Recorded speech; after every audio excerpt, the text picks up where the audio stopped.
BJP పేరుకే ఉన్నారు తప్ప ఈ 9 నెలల రేవంత్ రెడ్డిని పల్లెత్తు మాట అనకుండా ఒక్క మాట కూడా మనను కూడా అననీయకుండా ఒక రక్షణ కవచం లాగా రేవంత్ రెడ్డికి అండగా నిలబడ్డది ఎవడి అంటే ఈ బీజేపీలో నిలబడ్డారు. మీరు చూడండి ఒక్కసారి.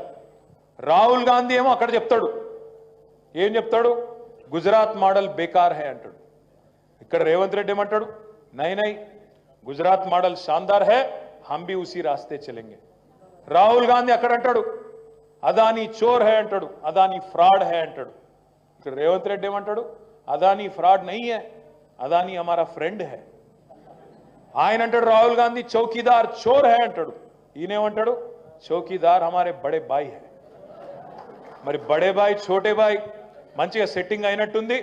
అందుకే నేను నిన్న బయట పెట్టినా, అరే నువ్వు ముఖ్యమంత్రివి, నీ కింద మున్సిపల్ శాఖ ఉంటుంది, నీ ముఖ్యమంత్రిగా నువ్వు ఉండంగా నీ మున్సిపల్ శాఖల అర్హత లేని నీ బామ్మర్దికి 2 కోట్ల రూపాయల లాభం ఉండే కంపెనీకి 1137 కోట్ల వరకు అది కూడా కేంద్ర ప్రభుత్వ నిధులలో ఎట్లిచ్చినావు, దీని మీద చర్య తీసుకోవాలి, కేంద్ర ప్రభుత్వం స్పందించాలని కోరితే ఘనత వహించిన కేంద్ర మంత్రులు కిషన్ రెడ్డి గారు ఇప్పటి వరకు కనీసం నోరిప్పుతలేడు.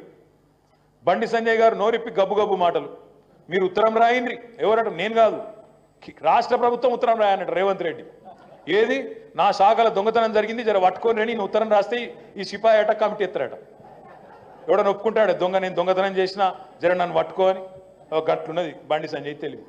బీజేపీ వాళ్ళు మనం కాంగ్రెస్ మీద విమర్శ చేస్తుంటే బీజేపీ ఎంపీలు అడ్డం వస్తాను.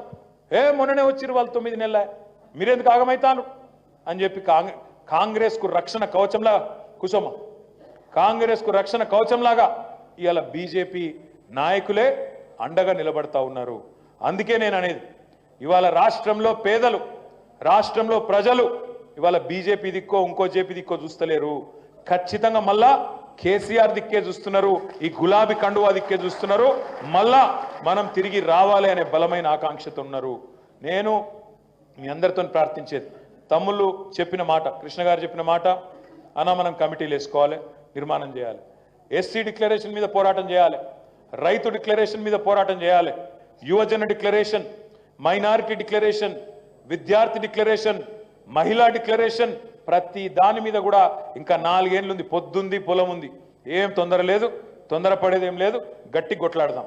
కానీ దానికంటే కూడా ముఖ్యమైనది ఏంటంటే ఎప్పటికప్పుడు నిత్యం ఒక్కరోజు గ్యాప్ కూడా లేకుండా ఎక్కడోళ్ళం అక్కడ. శ్రీనివాసరెడ్డి చెప్పింది కరెక్ట్, పోచంపల్లి శ్రీనివాసరెడ్డి చెప్పింది కరెక్ట్.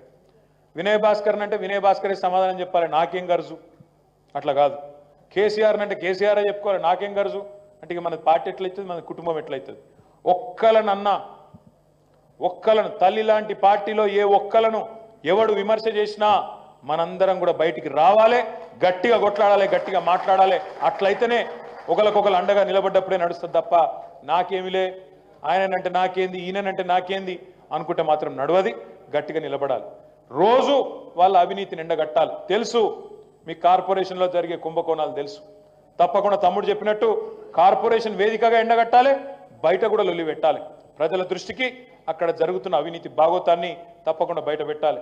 మీ వరంగల్లో భూ కుంభకోణాలు కూడా మళ్ళీ బాగా జరుగుతాయి ఇప్పుడు, ఎందుకంటే అక్కడ ఉన్న వాళ్ళు అసంటోళ్ళు ఇప్పుడు నాయకులు, ప్రభుత్వంలో ఉన్నవాళ్ళు, పెద్దలు, వాళ్ళు ఎవరో మీకు తెలుసు, నాకు తెలుసు. వాళ్ళు ఎసంటోళ్ళో మీకు తెలుసు, వాళ్ళ బుద్ధులు మారాయి. కుక్కతోక వంకర అన్నట్టు వంకర బుద్ధే ఉంటుంది ఎప్పటికీ.